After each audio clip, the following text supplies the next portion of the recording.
आइए बेटा, double column cash book आज हमने करना है। डबल कॉलम कैश बुक का फॉर्मेट बना लीजिए आप सब, जब तक सारे बच्चे डबल कॉलम कैश बुक का फॉर्मेट बना लीजिए। फॉर्मेट तो आप सबको आता है, डेट, पर्टिकुलर्स, छोटा छोटा बनाना एक ही पेज पे ताकि पूरा आ सके आपका।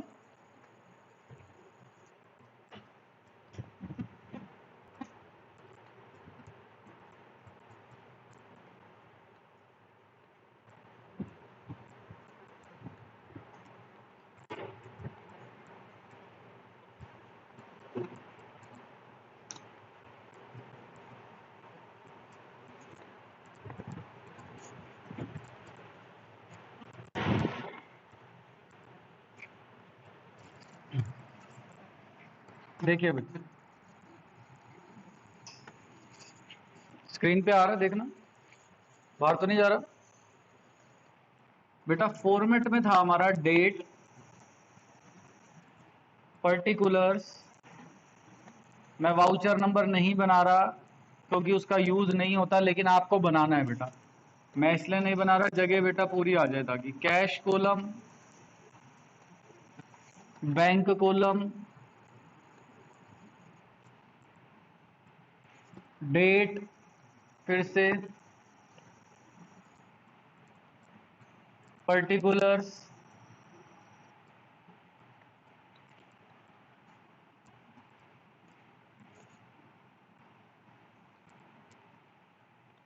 लेजर फोलियो,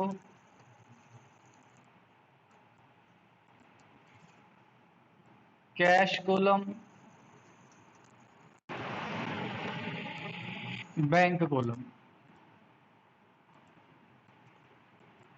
अब बेटा मुझे एक बार ये बता दो, ये स्क्रीन में यहां तक आ रहा है या नहीं आ रहा पूरा, जहां तक? ठीक है। यहां पर हम फिर सारी अपनी जर्नल एंट्री कर लेंगे, जो जो जर्नल एंट्री मुझे आपको सिखानी होगी। मेन बुक आपकी यही है, पर्टिकुलर्स, कैश बुक।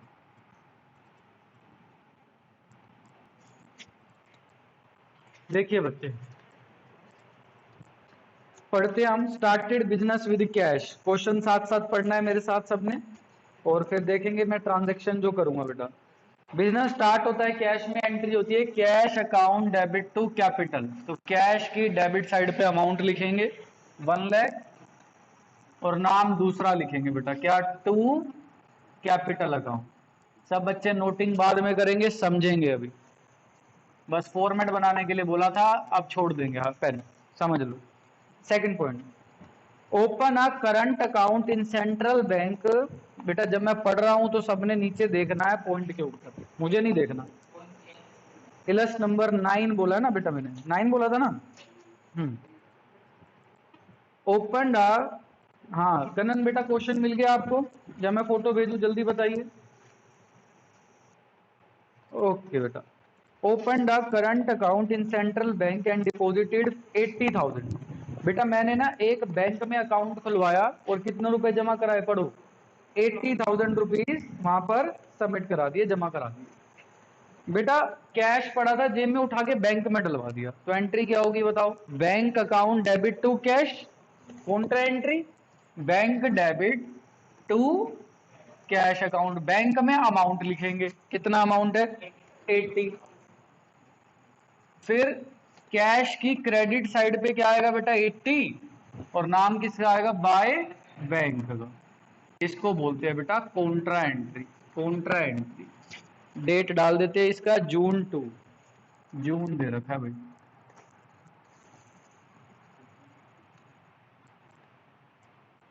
ठीक है भाई, आराम आराम से पढ़ रहे हैं हम, क्वेश्चन कर रहे हैं, आराम से समझते जाओ।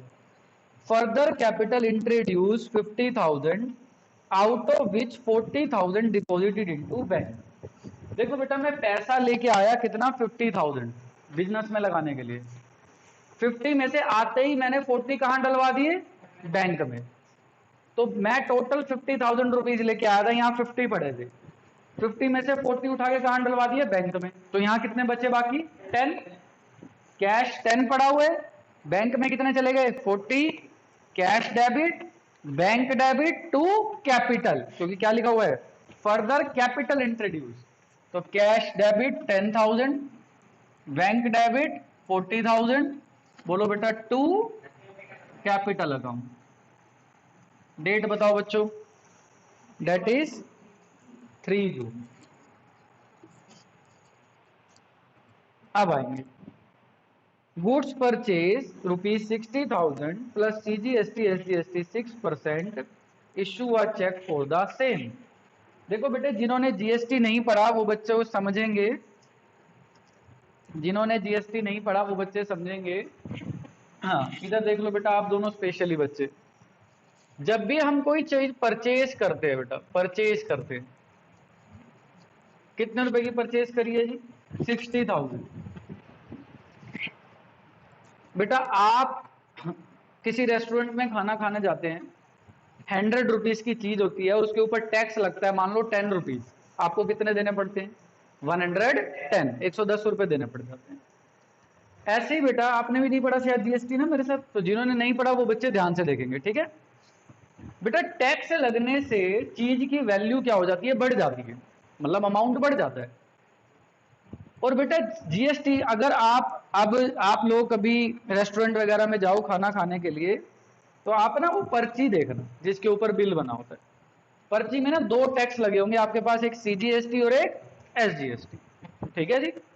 मतलब अगर आप कोई चीज परचेज करते हो तो टैक्स कौन सा लगता है? CGST SGST. अगर आपने लोकल परचेज करा है, लोकल मतलब अगर आप गुड़गांव में हो, गुड़गांव में ही खाना खा रहे हो, तो आपका कौन सा लगेगा टैक्स? CGST SGST. और परचेज के ऊपर जो टैक्स लगता है ना, उसका नाम होता है बेटा इनपुट। क्या नाम होता है? इनपुट। और अगर परचेज करना कोई चीज खर्चा होती है तो बेटा टैक्स देना भी तो क्या है? खर्चा है। परचेज डेबिट होती है तो बेटा खर्चे भी क्या होंगे? डेबिट। तो इनपुट नाम क्या था टैक्स का? CGST. Debit input SGST debit. बेटा देखो किससे पेमेंट हुई है? चेक से, मतलब कहां से पैसे जाएंगे? बैंक से। कितने परसेंट था टैक्स? देखो 6%। 60,000 का 6% 3600, 3600 टोटल ऐड करो बेटा, कितना आ जाएगा? 67,200। यही आ रहा है या नहीं बताओ? अब मेरी बात समझेंगे क्या हुआ। मैं आपको और सिंपल कर रहा हूं बेटा चीज, इसका कैप कहां गया? ये रहा। मैं आपको और सिंपल कर रहा हूं चीज, ध्यान से सुनो। मान लो बेटा भैया मोबाइल है, मान लो मैं एक मोबाइल की शॉप पे गया, मैंने कहा जी ये मोबाइल कितने का है? वो कहता है सर 6,000 प्लस 6% जीएसटी। बोलते हैं नहीं बोलते? ऐसे बोलते हैं। मैंने कहा ठीक है, 60,000। तो मैंने कहा जी मैं परचेज कर रहा हूँ 60,000 का, जीएसटी कितना लग रहा है? 6%। 6% सीजीएसटी लगेगा, 6% एसजीएसटी लगेगा। तो मैंने अपने दिमाग में कैलकुलेट करा यार, 3600 प्लस 3600 टोटल कितनी पेमेंट जा रही है मेरी जेब से? 67,200। मैंने कहा ठीक है, मैं लेने के लिए तैयार हूं। मैंने अपना डेबिट कार्ड निकाला, मैंने दे दिया। उसने मशीन में डालते हैं कार्ड को, पिन डालते हैं, स्वैप करा, मेरे अकाउंट से कितने रुपए कट जाएंगे बताओ? ठीक है जी। तो यही समझो, चेक से पेमेंट हुई या अकाउंट से पेमेंट हुई, पेमेंट कहां से जाती है बेटा? बैंक से। तो बैंक क्रेडिट हो गया। बैंक की क्रेडिट साइड पे क्या क्या नाम आने वाले हैं पहले तो देखो। बाय परचेज कितने का? 60। Bye input CGST account 3600। Bye input SGST account कितना? 3600। बताओ बेटा डेट कौन सी थी? जून 3 थी ना, या 4 थी? 3 थी। तो मतलब सारी डेट जून 3 है बेटा, 3 3 3। ठीक है बेटा जी, अगर एक बार भी लिख दोगे तो भी फर्क नहीं पड़ेगा। अब नेक्स्ट पॉइंट पढ़ेंगे बेटा, रीड करो सब बच्चे। Sold goods for ₹40,000 plus CGST SGST 6%, check received which was immediately deposited into a bank. अब मेरी बात सुनो, अब मैं बेटा गुड्स बेच रहा हूं, ठीक है जी। अब ये मोबाइल था, पहले मैंने कितने का लिया था भाई? इतने का। मान लो मैंने बेटा ये गुड्स ईयर तक यूज कर ली। उसके बाद मेरे पास एक कस्टमर आया, ठीक है जी, कस्टमर का नाम है मान लो मनन, ठीक है जी। ये कह रहा है सर मेरे को दे दो। मैंने कहा बेटा ये 40,000 का आपको दूंगा प्लस जीएसटी, और जीएसटी कितना परसेंट बताया इसको, 6%, ठीक है 6% रेट ही था, यस। तो कह रहा है सर ठीक है ले लो। इसने मुझे क्या दे दिया, चेक दे दिया या गूगल पे पेटीएम से पेमेंट कर दी। अब मुझे बताओ मेरे पास पैसे आ रहे हैं बेटा चेक के थ्रू, तो मेरे बैंक में जमा होंगे, bank account debit to sales. बताओ गुड्स की वैल्यू कितनी थी, 40,000। अब बच्चे ध्यान से सुनेंगे, जब मैं कोई चीज परचेज कर रहा था तो उसके ऊपर टैक्स पे कर रहा था, टैक्स पे कर रहा था, मेरे लिए एक्सपेंस था, एक्सपेंस था तो बेटा मैंने क्या करा, डेबिट करा। अब मैं कोई चीज सेल कर रहा हूं, सेल करने के ऊपर बेटा मैं क्या कलेक्ट करता हूं, टैक्स कलेक्ट करता हूं। आपने हरीश बेकरी का नाम सुना है सबने, केडीएच का नाम सुना है, केडीएच को छोड़ दो हरीश बेकरी की बात करते हैं, क्योंकि हरीश बेकरी वाला बिल काटता है, केडीएच वाला बिल नहीं काटता, पता है ना सबको बात। हरीश बेकरी पे आप जब तो बेटा आप टैक्स देते हो, 100 की चीज आप 10 रुपीज फालतू में देते हो, 110 आप पे करते हो, तो आपके लिए तो एक्सपेंस है। लेकिन हरीश बेकरी वाला टैक्स कलेक्ट कर रहा है या नहीं कर रहा, टैक्स आपसे कलेक्ट कर रहा है। तो वो क्या एंट्री करता है, उसके पास पैसे आ रहे हैं, तो बैंक डेबिट टू सेल, उसने सेल करी, और बेटा जब जो टैक्स कलेक्ट करता है उसके लिए वो टैक्स क्या होता है बेटा, आउटपुट होता है। क्या होता है, output. To output CGST, to output SGST. इसका 6%, 2400, 2400। बताइए बेटा कितने की पड़ जाएगी चीज, 4800। जब टैक्स पे किया जाता है तो उसका नाम क्या होता है, इनपुट। जब टैक्स कलेक्ट किया जाता है तो उसका नाम क्या होता है, आउटपुट। कलेक्ट करते समय क्या करना है उसको, क्रेडिट। पे करते समय क्या करना है, डेबिट, क्योंकि ये खर्चा है, ये कलेक्ट कर रहे हैं। ठीक है बेटा। अब बताओ बैंक डेबिट, डेट क्या थी बच्चों बताओ, 4। Bank debit to sales 40,000, to output CGST 2400, to output SGST 2400।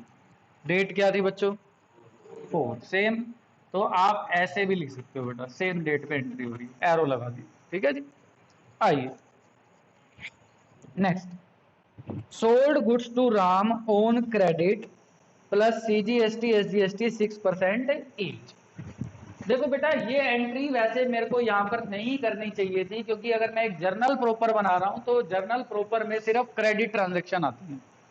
मैंने आपको बताया था जो एंट्री इसके बीच में नहीं आती वो सारी कैश में जाती है, जर्नल एंट्री में जाती है। ये यहाँ पर क्यों करी, ताकि जो बच्चों ने नहीं कर रखा उनको समझ आए, ये सिर्फ इसलिए थी। अब ये देखो क्रेडिट वाली एंट्री आ गई, क्रेडिट में सेल करी है किसको, राम को। देखो बेटा कितने की सेल करी थी, वैल्यू कितनी है, 15,000। देखो बेटा यहाँ एंट्री क्या होगी, जो मेन एंट्री आनी है, राम डेबिट कितने, टू सेल्स, वैल्यू कितनी थी, सेल के टाइम पे क्या लगेगा, आउटपुट, तो output CGST, to output SGST. बताओ बेटा अमाउंट कितना परसेंट था रेट, 6% निकाल दो इसका, 900 आ जाएगा टोटल, 16,800। क्या ये एंट्री यहां पर जाएगी, कहीं भी कैश और बैंक का नाम आ रहा है बताओ, नहीं। तो बेटा ये एंट्री यहां पर पोस्ट नहीं होगी। लेकिन ये बताओ राम से पैसे कितने लेने हैं हमें, तो 16,800 का राम को ना डेटर है हमारा। आगे आइए बेटा, receive a cheque from Ram in full settlement of the account 16,500। Cheque मिला राम से कितने का, 16,500 का। चेक करो क्या कोई डिपॉजिट डेट अलग दे रखी है,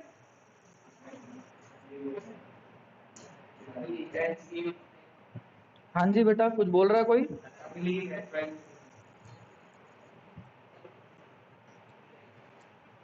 हाँ जी बेटा साइड में नहीं शो करनी, इसके नीचे, अभी मेरे पास जगह नहीं है ना, इसके नीचे आपको फॉर्मेट बनाना है और उसके अंदर जर्नल का फॉर्मेट बना के एंट्री करनी है। ठीक है बेटा, या आप ये लिख सकते हैं it is a credit transaction, it will not appear in the cash book. Teacher दो तरीके से कराते हैं, जो टीचर कराते ही नहीं वो ये लिखवा देते हैं लाइन, और जो टीचर कराते हैं वो बेटा उसको शो करते हैं कैश बुक के नीचे। ठीक है जी। अच्छा, हम कौन से पॉइंट पे थे भाई? 10th वाला। पहले तो cheque received from Ram in full settlement of his account. Cheque मिला है हमें फुल सेटलमेंट में 16,500 का। अच्छा, चेक मिला। और चेक रिसीव जो 10th जून को हुआ वो डिपॉजिट कब कराया बैंक में? 12 डेट को। तो 10 डेट को सिर्फ क्या कर रहे हैं? चेक लेने की एंट्री करनी है। बताया था आज, चेक लो पहले, तो एंट्री क्या करोगे बताओ? चेक इन हैंड डेबिट, कितने रुपए का चेक था बोलो? टू राम। राम से पैसे कितने लेने थे? तो बेटा डिस्काउंट दे दिया होगा कितने का? और ये चेक जमा कहां करा दिया अब हमने? अगली डेट पे। अगली डेट पे जब जमा कराएंगे तो एंट्री क्या होगी? Bank account debit to cheque in hand. ये सारी एंट्री सब बच्चों को सिखा रखी है बेटा। तो एंट्री होगी bank account debit 16,500 to cheque in hand. बोलो बच्चों कितनी वैल्यू आ जाएगी? क्या डेट है? 12। अच्छा, जर्नल प्रॉपर में सिर्फ ये वाली एंट्री जाएगी अभी ये, और दूसरी कौन सी जाएगी? Discount allowed debit to Ram, कितने रुपए से? 300 से। दो एंट्री जानी है बस, बाकी सिर्फ नॉलेज के लिए आपकी। ठीक है ना, वो मैं बता दूंगा लास्ट में। अभी आगे पढ़ते हैं। 15, paid rent by cheque, CGST और एसजीएसटी पे करा है 6% ईच। रेंट पे करा है, रेंट पे करना खर्चा है।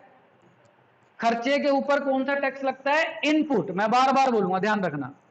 खर्चे के ऊपर क्या लगेगा? इनपुट। इनकम के ऊपर क्या लगेगा? आउटपुट। तो रेंट पे करा। यहां दिख रहा है बेटा या नहीं दिख रहा है? यहां पर, यहां लिख, यहां पर ऊपर, यहां पर लिख, यहां पर। ठीक है, चलो ठीक है, ठीक है, यहां लिख देते हैं। रेंट डेबिट इनपुट, बोलो CGST debit input SGST debit. बेटा कितना रुपए चेक पे करा कैश से? चेक करो, चेक। तो टू बैंक अकाउंट। बताओ रेंट की वैल्यू कितनी थी? 4,000। रेट ऑफ टैक्स, तो 6 4 जा 24, 240 240, ये कितना आ जाएगा? 4680, यही आएगा, सॉरी 4480। ठीक है, अब बताओ बच्चों समझ आई सबको? खर्चा करा, खर्चे के ऊपर कौन सा टैक्स लगेगा? इनपुट। तो rent debit input CGST debit by rent 4,000 by input CGST 240 by input SGST 240। Account, account date क्या थी बच्चों? 15। ठीक है बेटा, आइए। Paid commission by cheque, commission pay करिए वापस। कमीशन पे करना फिर क्या होगा? खर्चा, एक्सपेंस। 11,200 इंक्लूडिंग सीजीएसटी एसजीएसटी, कितना परसेंट बेटा? 6%। अच्छा जी, इंक्लूड है इसमें, ध्यान से देखना। लिखा क्या है? अंडरलाइन करो, इंक्लूडिंग सीजीएसटी एसजीएसटी 6%, इंक्लूड है इसमें। ठीक है ना, इन प्लस करना नहीं है। जैसे ऊपर वाले में लिखा था प्लस सीजीएसटी एसजीएसटी, ऊपर जितने भी है सब में पढ़ लो प्लस प्लस लिखा है, इसमें इंक्लूड करके दे रखा है वो टैक्स। अब बच्चे इसको थोड़ा सा डिटेल में समझाने के लिए मैं यहां पर काम करना चाहूंगा आपके साथ, फिर उसको रब कर दूंगा। देखो बेटा,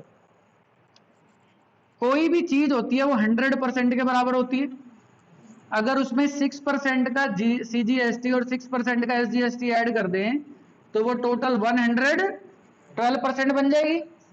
वो कह रहा है कमीशन पे करी है, CGST SGST ईच इंक्लूड है, और इंक्लूड होने के बाद कितना आया 11,200। कमीशन का कुछ रेट था, वो नहीं पता कितने की थी, उसमें ऐड 6 करा, टोटल दे रखा है कितना आ गया 11,200। बेटा ये मैं इसके अंदर नहीं लिख रहा, वैसे ही समझा रहा हूं, ध्यान रखना कहीं सोचो कैश कॉलम में लिख दिया। अच्छा 11,200 किसके बराबर है 112% के, तो 1% की वैल्यू कितनी आएगी, डिवाइड बाय 112, तो 100% की वैल्यू कितनी आएगी, डिवाइड बाय 112 इंटू 100। यही तो होता है, एक का निकालने के लिए डिवाइड करते हैं, बहुत सारों का निकालने के लिए मल्टीप्लाई करते हैं। भाई 10 टॉफी 50 रुपए की आती है, 10 toffee cost is equal to 50 rupees, तो 1 टॉफी की कितनी आएगी 5, एक का निकालने के लिए डिवाइड, और 5 टॉफीज की कितनी आएंगी 5 इंटू 5 25, वही करा है। ये इसके बराबर है तो ये इसके बराबर होगा, तो ये कितने बराबर होगा बताओ, 100% की वैल्यू कितनी आ जाएगी 10,000। तो मतलब ये जो 100% की वैल्यू आपने निकाल ली ये 10,000, 10,000 का 6% कितना आ जाएगा 600, 600, और ये आपके पास पूरी वैल्यू आ गई। कभी भी अगर इंक्लूड करके दे रखा है कोई चीज तो आपको ऐसे निकालनी है। अगर मैं आपको एक और एग्जांपल दूं बच्चों, ध्यान से सुन लो। मान लो 100 रुपए का आपने बेटा हरीश बेकरी से केक लिया, बहुत सस्ता केक है, ठीक है, और मैंने आपको बोला कि आपके ऊपर 5% का CGST लग गया, 5% का SGST, और आपने अपनी पॉकेट से कितने रुपीस दिए 110। समझ गए? अब मैं अगर इसको हटा दूं, मैं कह रहा हूं आपने टोटल 110 रुपीज दिए हैं which includes CGST and SGST। अब आप कैसे बताओगे सर 110 रुपीज किसके बराबर है, बोलो कितने परसेंट के, कोई भी चीज 100% होती है, 5% का टैक्स, 5% का टैक्स, टोटल 110%, तो ये 110 के परसेंट के बराबर है। तो 1% की वैल्यू क्या आएगी बताओ, 110 डिवाइड बाय 110 कट जाएगा, 1 रुपीज आ जाएगी, तो 100% की वैल्यू कितनी आ जाएगी 110 अपॉन 110 इंटू 100, भाई 100 रुपए वापिस निकल गए। तो वैल्यू कितनी 100% की 100 रुपए, 5 का टैक्स, टोटल कितना आ गया बेटा 110। समझ आ रही है बात या नहीं, डिटेल में समझा दी पूरी बात। मतलब क्या होता है, अगर कोई भी चीज इंक्लूड है टैक्स रेट में तो डिवाइड कर दो उसको उस पूरे से, आपके पास 1% की कॉस्ट आ जाएगी, 100% की निकालने के लिए आपके पास उसकी वैल्यू आ जाएगी। समझ रहे हो या नहीं, पक्का? अच्छा एक बार ये वाला बच्चे कॉन्सेप्ट नोट कर लेंगे जल्दी से, आप जल्दी से नोट करेंगे फिर मैं आगे कराऊंगा।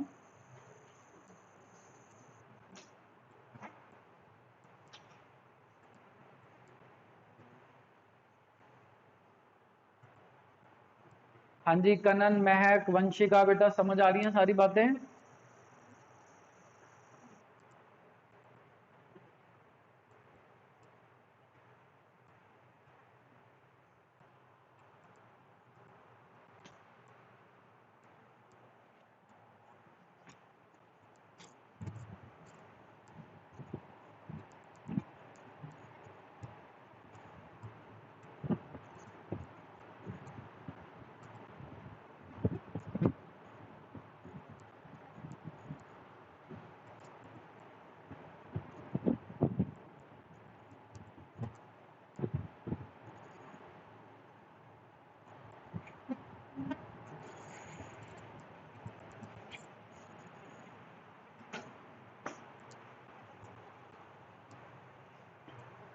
आओ बेटा इसको रब कर रहा हूं मैं।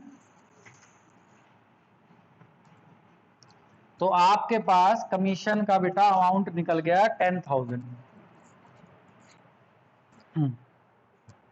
कमीशन पे करी थी चेक से, तो 16 डेट पर एंट्री हो रही है commission account debit by commission, amount आ गया 10,000, बाय इनपुट CGST कितना परसेंट था? 6%। 600 इनपुट SGST 600। ठीक है बेटा,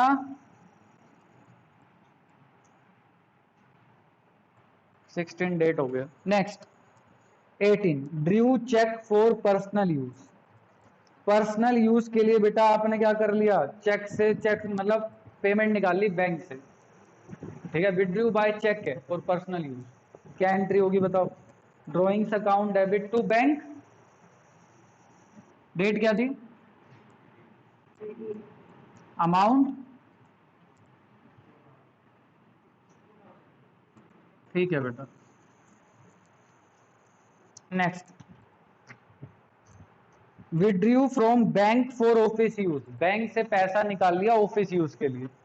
बैंक गए, कैश निकाल के ले आए, कैश आ गया, बैंक से चला गया, क्या एंट्री होगी? Cash account debit to bank account. Amount कितना था? 10,000। Cash account debit 10,000 to bank, contra entry है। बैंक की क्रेडिट साइड पे लिखेंगे 10,000, नाम क्या लिखेंगे? बाय कैश, एंड डेट बताओ? 25। Receive a cheque from X and endorse it to Y। पहले एंट्री करो, receive a cheque from X, क्या एंट्री कर दे? यहां कर दूं, cheque in hand debit to, बोलो, X, और वही चेक उठा के किसको दे दिया? Y को, तो Y debit to cheque in hand, दोनों में से कोई एंट्री कैश बुक में नहीं जाएगी। ठीक है ना, ये कॉन्सेप्ट आज बताया था आप लोगों को। ठीक है ना। Last paid salary, salary debit to cash by salary, cash कितना के चला गया? 8,000। डेट क्या थी बोलो? 30। लास्ट स्टेप क्या होता है? लाइन लगाएंगे बेटा आमने सामने, फिर क्या लिखेंगे? टोटल ऑफ रिसिप्ट, यहां क्या लिखेंगे? टोटल ऑफ पेमेंट्स, फिर जो साइड बड़ी आएगी उसका ग्रैंड टोटल, उसके बाद क्या निकाल दोगे? बैलेंस कैरिड डाउन, और फिर क्या कर दोगे? Balance brought down. ठीक है बच्चे, सब बच्चे अब इसको करना स्टार्ट करेंगे अपने आप, नहीं आएगा तो बोर्ड से देखेंगे। मैं ऑनलाइन वाले बच्चों को पूरी अच्छे से फोटो क्लिक करके भेज रहा हूँ बेटा।